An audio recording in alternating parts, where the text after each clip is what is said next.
রাজেন্দ্রলাল স্ট্রিটের সেই বাড়ি কত জন্ম মৃত্যুর সাক্ষী, কত উৎসব আর উত্তেজনা, আলোড়ন আর আয়োজনের হিসেব রক্ষক, কত সুখ দুঃখের নীরব দর্শক।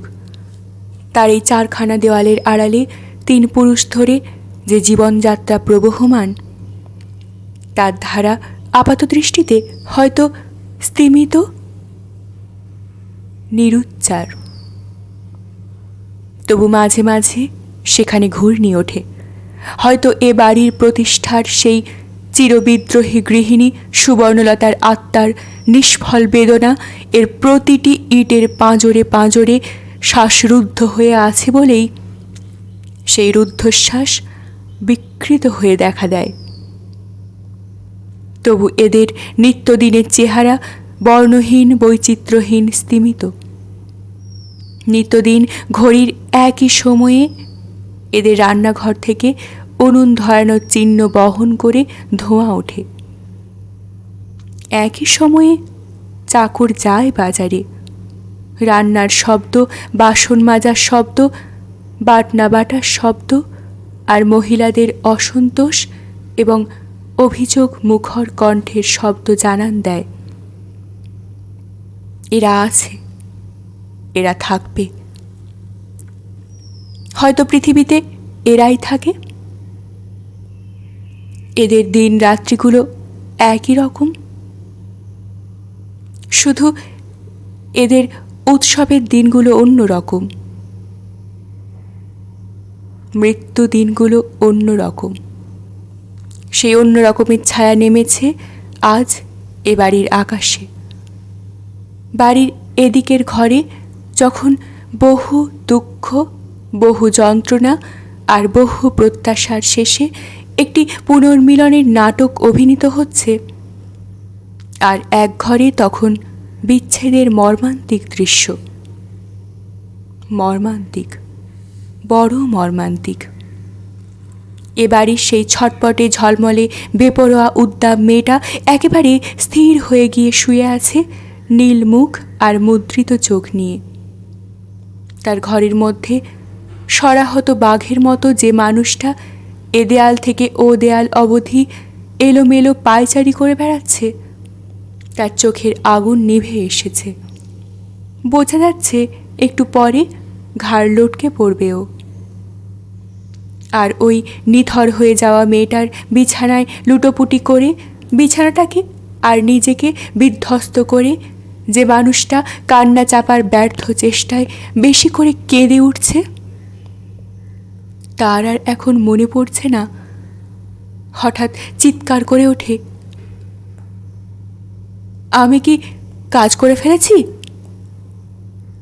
তার এখনকার মন তীব্র আর্তনাতে বলে উঠতে চাইছে, আমার খুকু, আমার বেবি, আমার কৃষ্ণা, আমার সর্বস্বই যদি চলে যায়, তবে আর আমার মিথ্যার জাল বুনে বুনে মুখ রক্ষার চেষ্টার দরকার কি দেয়?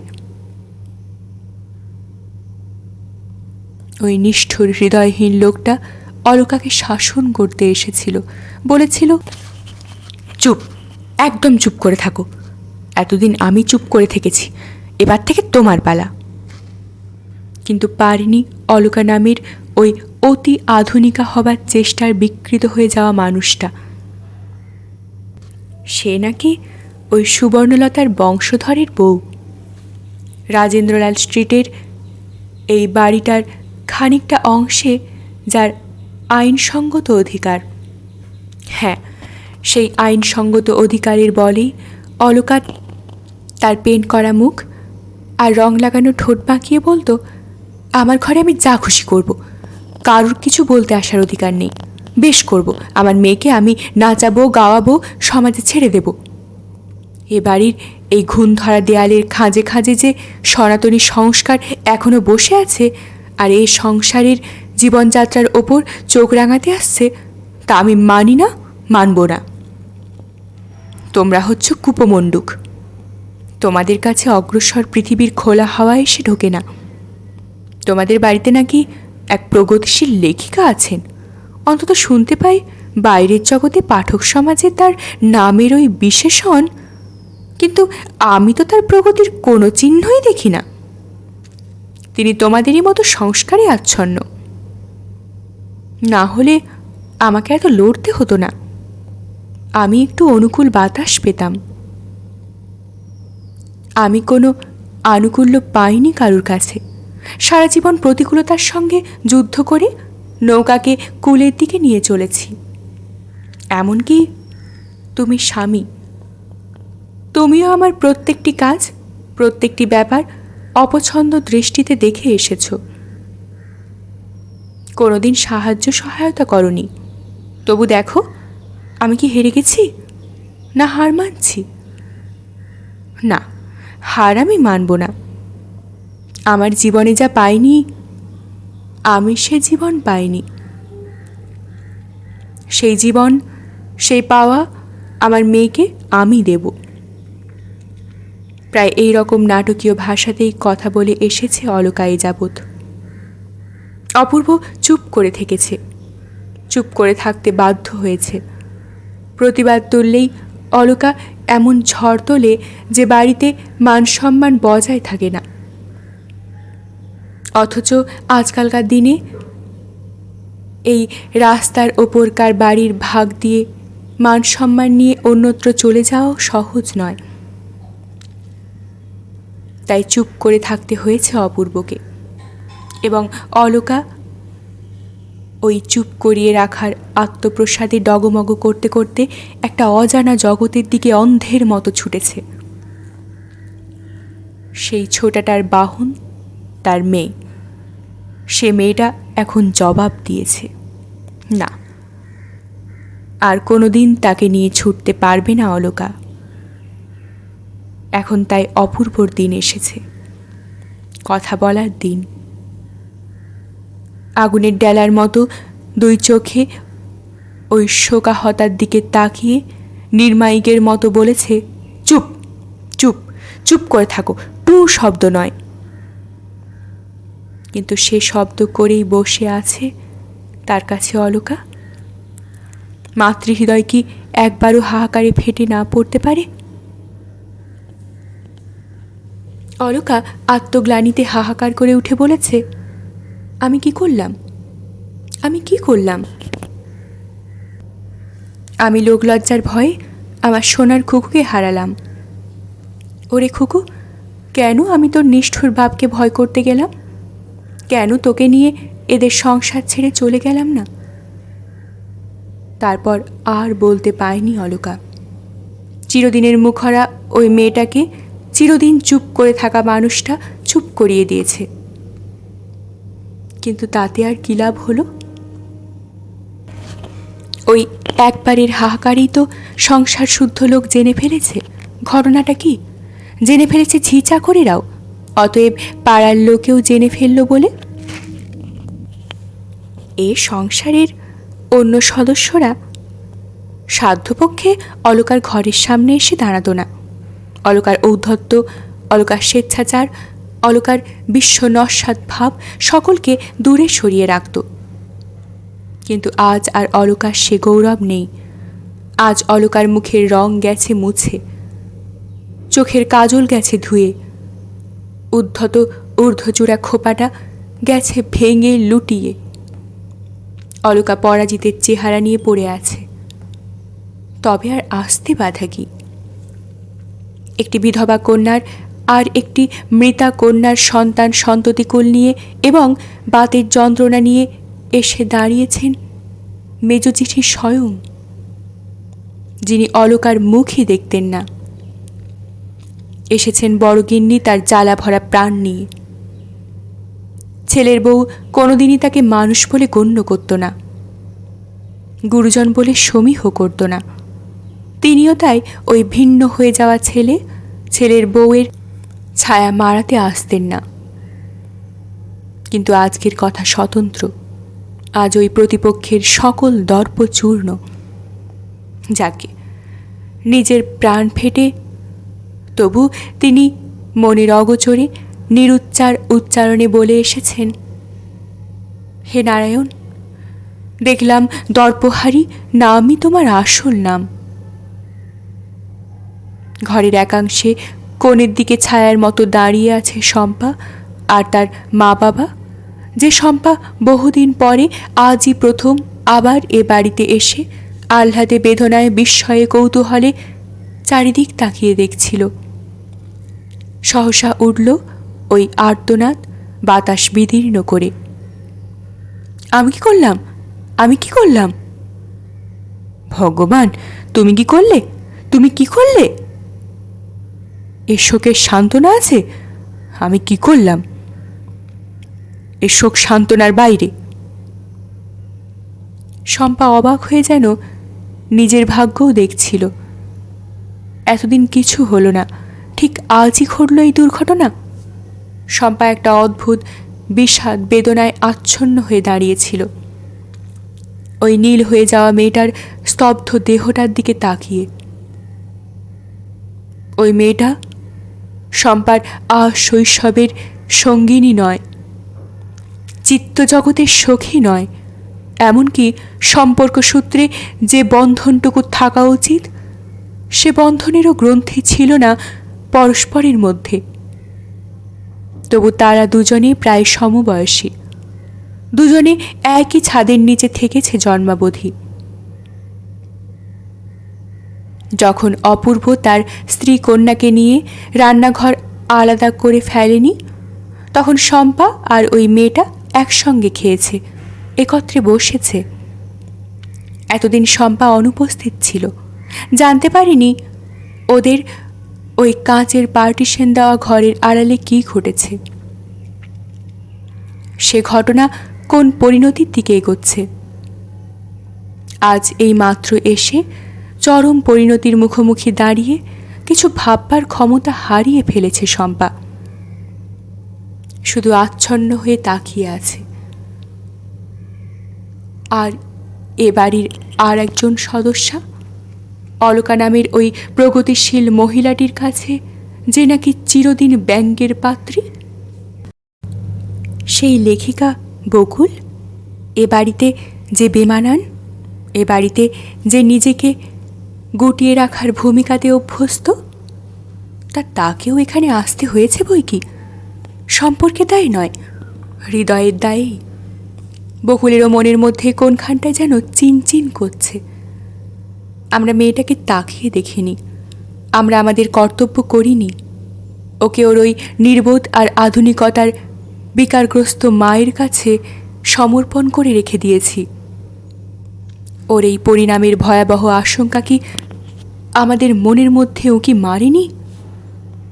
মেরেছে। তবু আমরা ওর ছাগল, ও যেদিকে ইচ্ছে কাটুক বলে দায়িত্ব এড়িয়ে বসে থেকেছি। সেই ভয়াবহতাই এসে চিলের মতো ছোঁ দিয়ে নিয়ে গেল মেয়েটাকে। আর কিছু করার নেই, ভুল সংশোধনের আর কোনো উপায় নেই।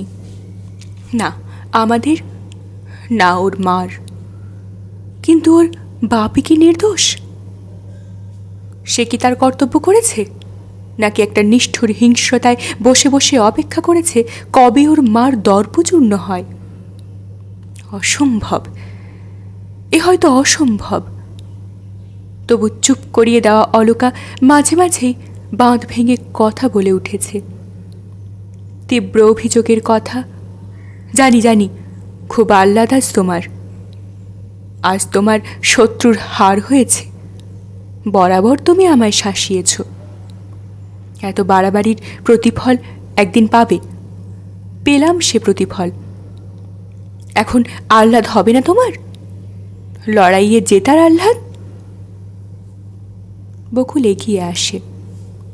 যে বউটা চিরদিনই ঔদ্ধত্যের সঙ্গে তার কথাকে নস্যাৎ করে এসেছে, তাকে দৃঢ়স্বরে বলে, এসব কি কথা হচ্ছে অলকা? শুধু তোমারই কষ্ট হচ্ছে, অপুর হচ্ছে না? অলকা মুখ তুলে লাল লাল চোখে বলে, উপদেশ দিতে এসেছেন? দিন পেয়েছেন? কার সদ্ব্যবহার করছেন? করবেন বই কি, তবে এদিন আপনাদের পেতে হতো না। ওই যে নিষ্ঠুর লোকটা, যার দুঃখে সহানুভূতি আসছে আপনার, তার জন্যেই এই দিন পাওয়া আপনাদের। আমি আপনাদের ওই পচা সমাজকে মানতাম না, আমি কলঙ্ককে কেয়ার করতাম না। শুধু ওর ভয়ে, হ্যাঁ, শুধু ওর ভয়েই খুকু আমার। বকুল আস্তে আস্তে সরে গেল।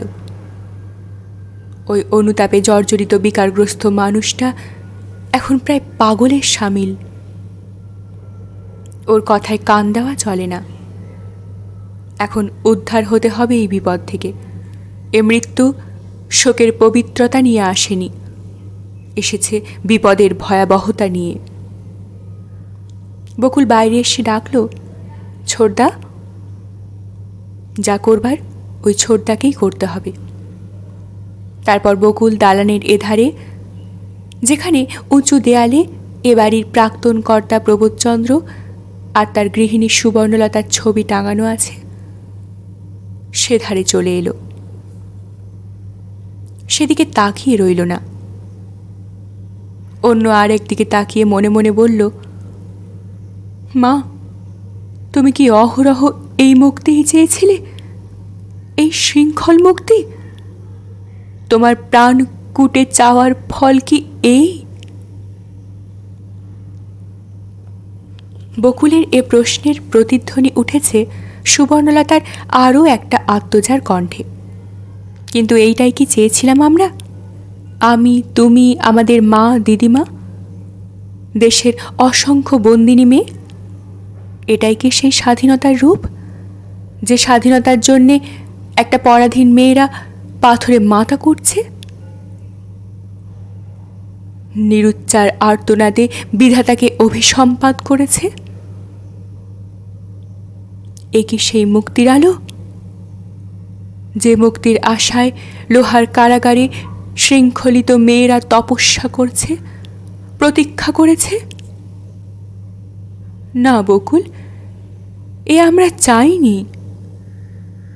বকুলের সামনে টেবিলের ওপর যে খোলা চিঠিটা পড়ে রয়েছে, তার ওপর পৃষ্ঠায় এই কটা লাইনের দিকে অনেকক্ষণ ধরে তাকিয়ে রয়েছে বকুল, যেন অক্ষর গুনে গুনে পড়ছে। তারপর কলমটা তুলে নিল প্যাডটা, লিখতে লাগলো আস্তে আস্তে। কে জানে ওই চিঠিটারই জবাব দিচ্ছে না নিজের প্রশ্নেরই জবাব খুঁজছে। কিন্তু আমাদের চাওয়া নিয়েই কি পৃথিবী চলবে? এই অনন্তকালের পৃথিবী কখনো কি কারো চাওয়ার মুখ চেয়ে চলেছে? চলার পথ বদল করেছে, অবহিত হতে থমকে দাঁড়িয়েছে? প্রকৃতি তার অফুরন্ত সম্পদের ডালি নিয়ে যে ঋতুচক্রে আবর্তিত হচ্ছে, সে কি কারো চাওয়ার ওপর নির্ভর করে? জগতে যা কিছু ঘটে চলেছে, সে কার ইচ্ছায়? যা কিছু অসঙ্গতি, যা কিছু ভালো মন্দ, কার তপস্যায়, কার মাথা কোটায়? কারণ নয়, কারণ নয়, মানুষের ভূমিকা কাটা সৈনিকের। আমরা ভেবে মরছি, আমি করছি, তুমি করছো, ওরা করছে, এরা করছে। কিন্তু সেটা কি সত্যি? পৃথিবী তার আপন নিয়মে চলে, প্রকৃতি তার আপন নিয়মে চলে, সমাজও তার আপন নিয়মে চলে। মানুষ সেখানে নিমিত্ত মাত্র। তবু মানুষ বদ্ধপরিকর হয়ে সংকল্প করে, এটাকে আমি নিয়ন্ত্রণ করব। তাই অহরহই তোড়জোড়, অহরহই তাল ঠোকা, আর অহরহই মাথা ঠোকা। ওই তাল ঠোকার দল আপন বুদ্ধির অহংকারে সমাজের একটা ছাঁচ করে ফেলে সেটাকেই চালাতে চায়। আর না চললে আর্তনাদ করে মরে। গেল গেল, সব রসাতলে গেল। যেমন বন্যায় যখন গ্রাম নগর ফসলের ক্ষেত ডোবে আর্তনাদ ওঠে, গেল গেল, সব গেল। কিন্তু ও আর্তনাদে মহাকালের কিছু যায় আসে না। পৃথিবীর কোথাও কোনো ক্ষতিচিহ্ন থাকে না। যা ক্ষতি, সে ক্ষতি ব্যক্তি মানুষের। যা লাভ লোকসান, সে জনা কয়েক লোকের। তারা যেমনটি চেয়েছিল পেল না। যে জীবনের স্বপ্ন দেখেছিল সেটা হলো না, সেটা ভেঙে গুঁড়ো হয়ে গেল। শুধু এই, তার বেশি কিছু নয়। সেই ধ্বংসের ওপর আবার নতুন ফসল ফলে, আবার নতুন গ্রাম শহর গড়ে ওঠে। আমরা আপন কল্পনায় সমাজের একটা ছাঁচ করেছিলাম। আমাদের সর্বাঙ্গের শৃঙ্খল যেখানে যেখানে অসহনীয় যন্ত্রণায় পীড়িত হয়েছে, সেখানটায় বন্ধন শিথিল করতে চেয়েছিলাম। ভেবেছিলাম এ শিকলে নাটবল্টু, কবজা, স্ক্রু এগুলো একটু আলগা হোক। কিন্তু আমাদের চাওয়াই তো শেষ চাওয়া নয়। আরও চাওয়ার পথ ধরে ওই স্ক্রু, কবজা, নাটবল্টুগুলো খুলে খুলে ছিটকে পড়িয়ে হারিয়ে যাচ্ছে, যাবেই। কারণ আর এক নতুন ছাঁচ জন্মাবার অপেক্ষায় রয়েছে। এইভাবেই এই অনন্তকালের পৃথিবীর অফুরন্ত জীবজগৎ মহাকালের খাজনা জুগিয়ে যাচ্ছে। তারা ভাবছে, চেষ্টা করছে, প্রত্যাশা করছে, তপস্যা করছে, লড়াই করছে, তারপর কোথায় বিলীন হয়ে যাচ্ছে। তাই এ যুগে যা নির্ভুল ছাঁচ, পরবর্তী যুগে তা ভুলে ভর্তি। বহু চিন্তাবিদের চিন্তার ফল, বহু কল্যাণকামীর কল্যাণ চেষ্টা, আর বহু তাপসের তপস্যার ফল যে সমাজ ব্যবস্থা, তাকে দেখে দেখে পরবর্তীকাল ব্যঙ্গ করে, বিদ্রূপ করে, অবজ্ঞা করে। ভাবে কি বোকা ছিল ওরা, কি মুখ্য। তবু সমাজ চিরদিন জীবন নিয়ে পরীক্ষা নিরীক্ষা চালিয়ে যাবে, কারো চাওয়ার ধার ধারবে না। চিঠি হয়তো লিখেছে বকুল, তার শেষদি পারুলের চিঠির জবাব। না হলে সামনের খোলা চিঠির পাতা উল্টানো কেন? ও পিঠে যা লিখেছে পারুল, সেটা আবার একবার দেখতে বসলো কেন? ভুল করে হয়তো উল্টো পিঠটা উল্টেছে বকুল, তাই আগের কথাগুলোর সঙ্গে যোগসূত্র খুঁজে পাচ্ছে না। পারুল সব সময় ধরে ধরে পরিষ্কার করে লেখে। এখনও তাই উত্তাল প্রশ্নেও তার হাতের লেখা দ্রুততার ছাপ তেমন নেই, যেমন থাকে বকুলের লেখায়। অনামিকা দেবী হয়ে অনেক লিখতে হয় বকুলকে, তাই ও যখন বকুলের কথা লিখতে বসে, তখন দ্রুততা আর ব্যস্ততার ছাপ। পারুলের বাইরের জীবন চিরদিনই শান্ত ছন্দে আবর্তিত, শুধু পারুলের ভেতরের জীবন চির অশান্ত। তবু পারুল মুক্তোর মতো অক্ষর লিখতে পারে, লিখেছে। একটা অবিশ্বাস্য ঘটনা ঘটে গেল কিছুদিন আগে। তোকে ছাড়া আর কাকে লিখব? হঠাৎ খবর পেলাম শোভনের ভয়ানক অসুখ। অফিসে হঠাৎ চৈতন্য হারিয়ে চেয়ারেই পড়ে গিয়েছিল। হসপিটালে নিয়ে গেছে। অফিসেরই এক চেনা ছেলে। আমি যখন একবার গিয়েছিলাম, মাসিমা মাসিমা করত। খবরটা সেই পাঠিয়েছে।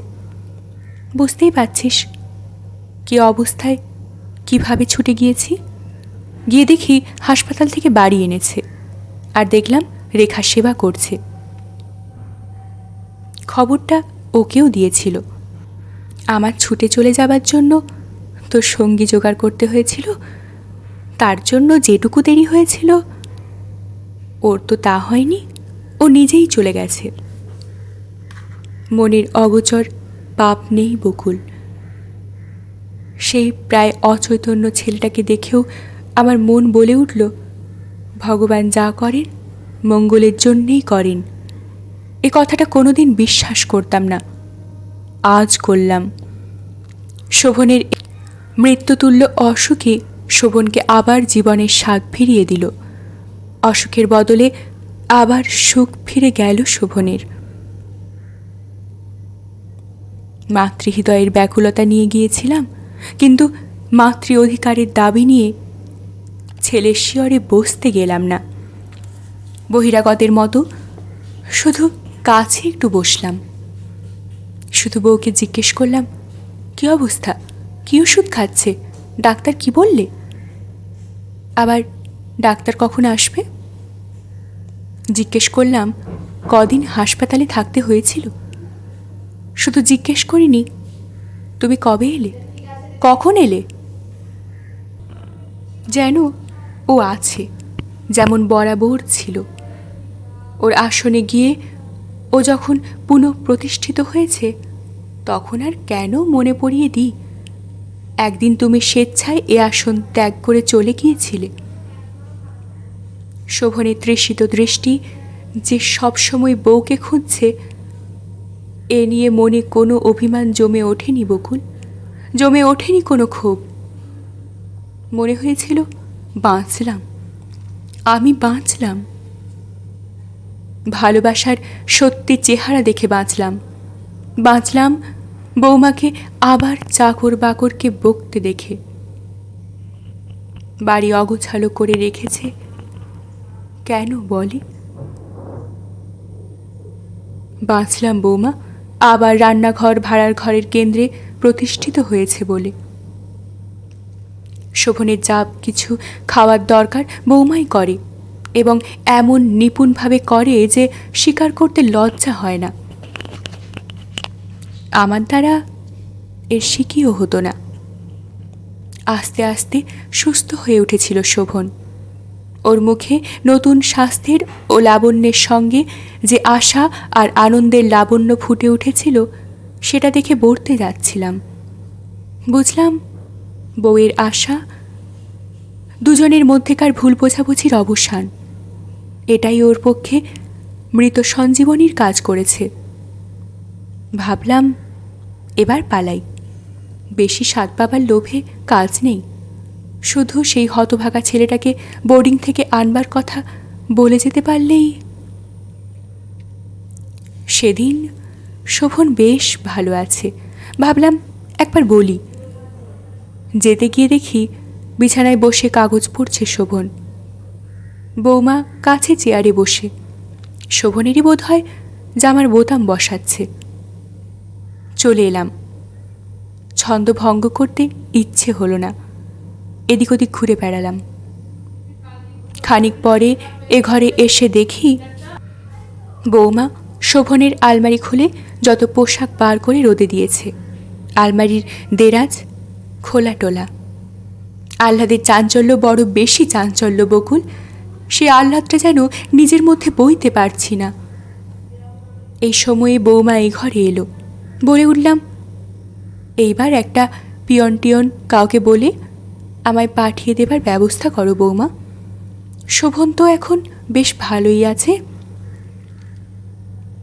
বকুল রে, বোকা বনে গেলাম ওর জবাব শুনে। পারুলবালা কখনো জীবনে এমন বোকা বনেনি, অথচ ও খুব সহজভাবেই বললে ভালো আছে, তবে এখনো তো কিছুটা দেখাশোনার দরকার আছে, আপনিও চলে যাবেন। আমিও চলে যাব? এ আবার কি ভাষা? বোকার মতো বলে ফেললাম, খুব বোকার মতো বলে ফেললাম। আমিও মানে? রেখা বলল, আমি তো কাল চলে যাচ্ছি, ছুটি ফুরিয়ে গেল। তারপর একটু হেসে বলল, আপনার তো আর ছুটি ফুরোনোর প্রশ্ন নেই, আরও কিছুদিন থাকলে ভালো হতো। তবু এখনও পুরোটা বুঝতে পারিনি বকুল, হয়তো অবচেতন মনের ইচ্ছেটাই পারতে দেয়নি। চোখের সামনে প্রিয়জনের মৃত্যু ঘটলে সেটা নিশ্চিত দেখেও যেমন বারবার মনে হয় ওই বুঝি বুকটা নড়ছে, ওই বুঝি নিঃশ্বাসের শব্দ হচ্ছে, তেমনি অবোধ প্রত্যাশাতেই ভাবলাম হয়তো হঠাৎ চলে এসেছে বলেই একেবারে পদত্যাগ নিয়ে আসতে পারেনি, তাই ছুটি ফুরোনোর প্রশ্ন। অথবা হয়তো এমনি হঠাৎ ছুটে চলে এসেছিল সংকটাপন্ন অসুখের খবর শুনে, এসে দেখেছে কি ভুল করে দূরে বসে আছি, ভালোবাসার ঘরে ভালোবাসার জনের কাছে নতুন করে বন্দী হয়ে আটকে গেছে। তবু সেখানকার ঋণটা শোধ করতে একবারও তো যেতে হবে।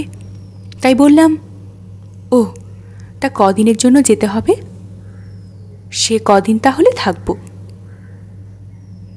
রেখা আমার থেকে অনেক বেশি অবাক করে বলল, কদিনের জন্য মানে? এবার তো চলেই যাব। চলে যাবে? এখান থেকে আবার কোথায় চলে যাবে? রেখা হঠাৎ খুব হেসে উঠল। হয়তো কান্নাটাকে হাসিতে রূপান্তরিত করে ফেলবার কৌশল ও শিখে ফেলেছে। বোধহয় সেই হাসিটাই হেসে বললে, ও মা, আপনি কি ভেবে রেখেছেন আমি চিরকালের জন্য এখানে থাকতে এসেছি? হঠাৎ অসুখ শুনে বললাম, হঠাৎ অসুখ শুনে থাকতে না পেরে ছুটে চলে আসাই তো চিরকাল থাকবার ইশারা বৌমা। একবার ভুল করেছ তোমরা, আর ভুল করো না। এটাই তোমার চিরকালের জায়গা, চিরকালই থাকবে। ও আমার মুখের দিকে একটু তাকিয়ে বলল, কি যে বলেন? বেশ অবলীলাই বলল। আর কিছু বলতে উঠতে পারলাম না বকুল। ওই অবলীলার কাছে কি কাকুতি মিনতি করব? কোন ভাষায়? শোভনের কাছে গিয়ে বসে পড়লাম। বোধহয় কেঁদে পড়লাম বললেই ঠিক বলা হতো, যা পারুলবালার জীবনে কখনো ঘটেনি। বললাম, শোভন, কি বলেছিস তুই বৌমাকে? তারপর ওর মুখের দিকে তাকিয়ে দেখলাম, দেখে অবাক হয়ে গেলাম। ওই মুখটা আবার কোথায় ফিরে পেল ছেলেটা, যে মুখটা প্রথম দিন এসে দেখেছিলাম। এ যেন সেই মুখ, সেই কালি পড়া শুকনো হঠাৎ পাওয়া লাবণ্যটুকু কোথায় গেল? এত আকস্মিক এমন চলে যেতে পারে? ওর মুখের সামনে এখনো খবরের কাগজখানা। প্রায় আড়াল থেকেই শুকনো গলায় বলল, আমি কি বলবো? রেগে গেলাম। বললাম, সামনে থেকে আড়াল সরা, স্পষ্ট চোখে চেয়ে বল, কিছু বলিসনি বা কেন? কেন বলিসনি? তোমার যাওয়া চলবে না?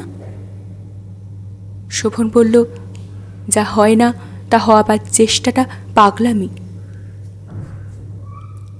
এইটাই সুস্থতা। বললাম, তোর অসুখ শুনে রেখা কিভাবে ছুটে এসেছিল তা দেখতে পেলি না তুই? তোর কি চোখ নেই? ভালোবাসা চিনতে পারলি না? ও কি বলল জানিস? বলল, চিনতে পারলেই বা কি? সকলের ওপর হচ্ছে প্রেস্টিজ। যে জিনিসটা ভেঙে গেছে বলে সকলের সামনে ফেলে দিয়েছি, সেটাকে তো আর আবার সকলের সামনে তুলে নেওয়া যায় না। কেন নেওয়া যায় না? শুধু ওই সকলের কাছে ধরা পড়ে যাওয়া? আমরা ভুল করেছিলাম, এই তো, আর কি? ওটাকে কদিন মনে রাখবে শোভন? কে কার কথা নিয়ে বেশি দিন মাথা ঘামায়? ওরা সকলরা দুদিন বাদে ভুলে যাবে। আমি বলছি শোভন, তুই ওই একটা মিথ্যে একটু প্রেস্টিজের অহংকারে আবার ভুল করছিস। তুই ওকে বল। শোভন আমার দিকে থেকে চোখ সরিয়ে নিয়ে দেয়ালে চোখ রেখে বলল, প্রেস্টিজটা একা আমার নয় মা, তবু বলেছিলাম। বলেছিলি? শোভন কি জবাব দিল ও? শোভনও তখন একটু হেসে বলল, জবাবই দিল, বলল, আর হয় না, আর হয় না, আর হয় না। মৃত্যুর কাছে যেমন অসহায়তা, যেমন নিরুপায়তা, এ যেন তেমনি। ওদের নিজের হাতের দণ্ডই ওদের কাছে মৃত্যুর মতো অমোঘ। অতএব রেখা এই সংসারকে গুছিয়ে নিয়ে যাবে। রেখা তার নিঃসঙ্গ স্বামীর কোথায় কি অসুবিধে সেটা নিরীক্ষণ করে দেখে, তার সাধ্যমতো প্রতিকার করে যাবে। রেখা বাকি জীবনটা কান্নাকে হাসিতে রূপান্তরিত করে হেসে হেসে পৃথিবীতে বেড়াবে। আর শোভন নামের ছেলেটা অনুশোচনা নামক চাপা আগুনে তেল তেল করে পুড়বে, তাড়াতাড়ি বুড়ো হয়ে যাবে। জীবনের সব আকর্ষণ হারাবে আর অশান্ত যন্ত্রণায় ছটফটাবে। তবু কেউ ভাববে না এত নিরুপায়তা কেন। উপায় তো আমাদের হাতেই ছিল, আমাদের হাতেই আছে, কারণ আমাদের ভালোবাসাটা আছে, সেটা মরে যায়নি। ভাবতে পারত যদি ওদের সে সাহস থাকতো সে শক্তি, যে শক্তিতে ওই সকলের চোখে অবহেলা করা যায়। তার মানে কেউ কোথাও এগোয়নি বকুল, এগোচ্ছে না। আমরাও যেখানে ছিলাম এরাও সেখানেই আছে। রেখা চলে গেল। আমিও আর কয়েকদিন ছিলাম। বসে বসে ছেলেটার যন্ত্রণার মুখ দেখলাম, যে যন্ত্রণার ছায়া দেখেছি রেখার মুখেও। এখন ফিরে এসেছি। গঙ্গার সেই তরঙ্গের সামনে বসে বসে ভাবছি, আমরা কি এই চেয়েছিলাম, এই মুক্তি? তুই তো জানিস আমাদের মাতামহী সত্যবতী দেবীর কথা। তিনি নাকি এই প্রশ্নের উত্তর খুঁজতে সংসারের গণ্ডি ছেড়েছিলেন। বিয়ে জিনিসটা ভাঙবার নয় কেন? তিনি কি এখন কোনোখানে বসে তার প্রশ্নের অনুকূল উত্তর পেয়ে খুব খুশি হয়ে উঠছেন? দেখছেন ওটা ভাঙবার কিনা এই প্রশ্নটাই আজ হাস্যকর হয়ে গেছে। হয়তো বহু পুরনো, বহু ব্যবহৃত ওই বিয়ে প্রথাটার আর থাকবে না পৃথিবীতে। হয়তো। বকুল এই চিঠির পৃষ্ঠাটা ঠেলে রেখে নিজের প্যাডের চোখ বোলালো আর অভ্যস্ত দ্রুততায় লিখে চলল। কিন্তু তাতে কি? এমন একটা কাল ছিল যখন ও প্রথাটা ছিল না। এখনও এই পৃথিবীতে এমন জগৎ আছে যেখানে এখনও বিয়ে প্রথাটাই নেই। তারা স্রেফ জীবজগতের নিয়মে চলে। অবশ্য কোনো একটা নিয়ম মেনেই চলে। সে তো পশু পক্ষী কীটপতঙ্গও চলে। স্ত্রী পুরুষের নিগুড় আকর্ষণের বন্ধনটা কেউ এড়াতে পারে না। পৃথিবীর ইতিহাসে কোনো সভ্যতাই এ বন্ধন থেকে মুক্তি লাভের পথ বদলাতে পারেনি। ওটা থাকবে, এবং দেশ, কাল আর পাত্রের সুবিধা অনুযায়ী নতুন নতুন ব্যবস্থা তৈরি হবে। সৃষ্টি হবে নতুন নতুন সভ্যতা। নতুন মানুষরা তাকেই অনুসরণ করে চলবে, বলবে এইটা নির্ভুল। গৌরববোধ করবে তখনকার বর্তমানের সভ্যতা নিয়ে, শিল্প নিয়ে, সাহিত্য নিয়ে, সমাজনীতি, রাজনীতি নিয়ে। বলবে দেখো, এ অমর, এ অবিনশ্বর। মহাকাল অবশ্যই অলক্ষ্যে বসে হাসবেন। ওটাই যখন তার পেশা। একদা এই মানুষ জাতটা গুহা থেকে বেরিয়ে পড়ে নানান চেষ্টা শুরু করেছিল। শুধু বেঁচে থাকার চেষ্টা, আর কিছু না। শুধু ক্ষুধার নিবৃত্তি করে বেঁচে থাকা। ক্রমেই দেখল চেষ্টার অসাধ্য কাজ নেই। বড় খুশি হয়ে উঠল। নিজের কৃতিত্বে মোহিত হল, মুগ্ধ হল। অবিরাম চেষ্টা চালিয়ে চলল। অবশেষে গুহা থেকে চাঁদে উঠল। আরও ছুটছে, ঊর্ধ্বশ্বাসে ছুটছে। টের পাচ্ছে না তাদের চলার পথটা আবার গুহামুখ হয়ে যাচ্ছে। যাবেই, যেতে বাধ্য। পথটা যে বৃত্তপথ। তবু কালের হাতের ছোট্ট পুতুল এই মানুষগুলো তাদের ক্ষণকালের জীবনের সম্বলটুকু নিয়েই সামনে এগোচ্ছে বলে ছুটবে। ছুটোছুটি করবে, লাফাবে, চেঁচাবে, মরবে, মারবে, লোভে ডুববে, হিংসায় উন্মত্ত হবে, স্বার্থে অন্ধ আর রাগে দিশেহারা হবে। নিজের দুঃখের জন্যে অন্যকে দোষ দেবে, আর সম্পদের জন্যে আপন মহিমার অহংকারে স্ফীত হবে। যে জীবনটার জন্যে সামান্যতম প্রয়োজন, তার প্রয়োজনের সীমানা বাড়াতে বাড়াতে আরও অধিকের পেছনে অজ্ঞানের মতো ছুটবে। যে সোনার কণামাত্র নিয়ে যাবার উপায় নেই জানে, সেই সোনার পাহাড় গড়ে তুলতে জীবনের সমস্ত শ্রেয়গুলোকে জলাঞ্জলি দেবে। এরই মধ্যে আবার কিছু মানুষ চিৎকার করে বলবে, চলবে না, চলবে না, এসব চলবে না। তবু চলবে। কিছু মানুষ গম্ভীর গলায় বলবে, ওটা ঠিক নয়, ওটা অন্যায়, ওটা পাপ। যেন পাপ পুণ্যের মাপকাঠি তাদের হাতে। যেন আজ যা চরম পাপ, আগামীকাল তা পরম পুণ্য হয়ে সবাই এসে আসন নেবে না। তবু চেষ্টা চালিয়ে যাবে তারা। ভাববে তাদের হাতেই নির্ভুল ছাঁচ। তা বলে কি কোথাও কিছু নেই? আছে, তবু কোথাও কিছু আছে, তবু কোথাও কিছু থাকে, থাকবে। একান্ত তপস্যা কখনো একেবারে ব্যর্থ হয় না। তাই সুবর্ণলতাদের সংসারে সম্পাদের আবির্ভাব সম্ভব হয়, যারা সর্বস্বের মূল্যে প্রেমকে প্রতিষ্ঠিত করে জীবন পাবার দুঃসাহস রাখে। অতএব মস্ত লেখিকা অনামিকা দেবী এখনও কোনো কোনো দিন, যেদিন জীবনের সব কিছু নেহাত অর্থহীন লাগে, ছেলে মানুষের মতো রাত্রির আকাশের দিকে তাকিয়ে তাকিয়ে একটি উজ্জ্বল নক্ষত্রকে খোঁজেন, আর আরও ছেলে মানুষের মতো অসহায় গলায় বলেন, দেখো, যে লেখা আগামীকালই জলের আলপনার মতো মিলিয়ে যাবে, সেই লেখাই লিখলাম জীবনভর। শুধু বকুলের কথাটা লেখা হলো না,